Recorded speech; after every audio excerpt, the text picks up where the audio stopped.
আসসালামু আলাইকুম এভরিওয়ান, কেমন আছেন সবাই? আশা করি সবাই অনেক ভালো আছেন। আমিও আলহামদুলিল্লাহ ভালো আছি।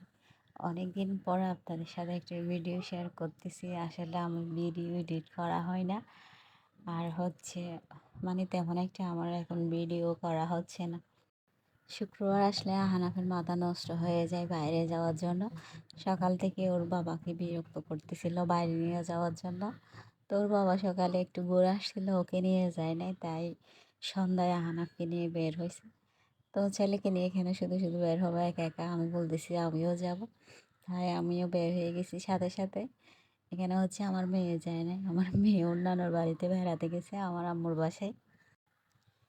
যেখানে যাই সেখানে তো হানাফির দুষ্টামি শুরু হয়ে যায়, একবার এদিকে চলে যাচ্ছে আরেকবার অন্যদিকে চলে যাচ্ছে, ও এরকম লাপাইতেই থাকে সারাক্ষণ।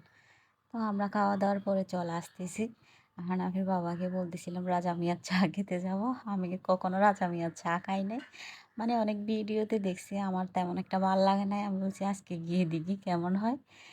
এখানে গিয়ে দেখতেছি অনেক ভিড়, অনেক মানুষ রাজা মিয়ার চা খাওয়ার জন্য বসে আছে। আমিও মানুষের মাঝখানে একটু একটু ভিডিও রেকর্ড করে নিছি। চাটা ভালোই ছিল, এত খারাপ ছিল না, ভালো লাগছে। আবার আহনাফের বাবা বলতেছে খাবো না, বলতেছে আবার এখন খাচ্ছ কেন? এগুলো এর আগের দিনের ভিডিও, বৃহস্পতিবারে আমরা প্রতিদিন স্কুল থেকে নাস্তা করতে চলে যাই।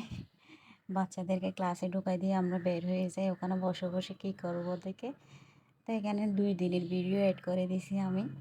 এগুলো আমাদের রান্না বাচ্চাগুলোর, আমাদের সুন্দরী আপুগুলা, পরিগুলা।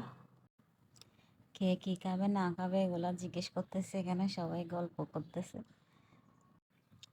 আর এখানে মোহাম্মদ ববি আপুর বন্ধু, পিয়ামণি আমার বান্ধবী। প্রতিদিন এরকমের মধ্যে আমাদের সময়গুলো যায়, তখন স্কুলে বসে থেকে কি করব।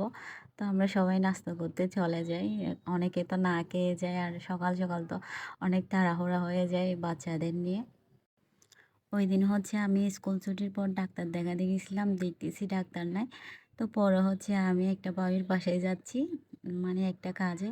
তো আহানাবকে নিয়েও যাচ্ছি, আহানাব বলতেছে আব্বুর অফিসের ওই দিক দিয়ে যাব। ও তো এত কিছু জানে না, ও কোর্টকে অফিস বলে। যাই হোক, বাচ্চা মানুষ তো এখানে বলতেছে আম্মু আব্বুকে দেখা যাচ্ছে, এখানে ওর আব্বুকে দেখা যাচ্ছে না। ওর আব্বু ছিল উপরে ওর আব্বুর চেম্বারে। তো বাচ্চা মানুষ দেখতেছে, বলতেছে আমিও বড় হলে এখানে আসবো। বেশিরভাগ সময় আমি আর আহনাব বের হয়, আমার আহনাবের সাথে রিক্সায় ঘুরতে অনেক ভালো লাগে, যেটা সত্যি কথা। জানি না ও আমার বড় ছেলে তাই মনে হয়। সবাই ভালো থাকবেন, সুস্থ থাকবেন, আল্লাহ হাফেজ।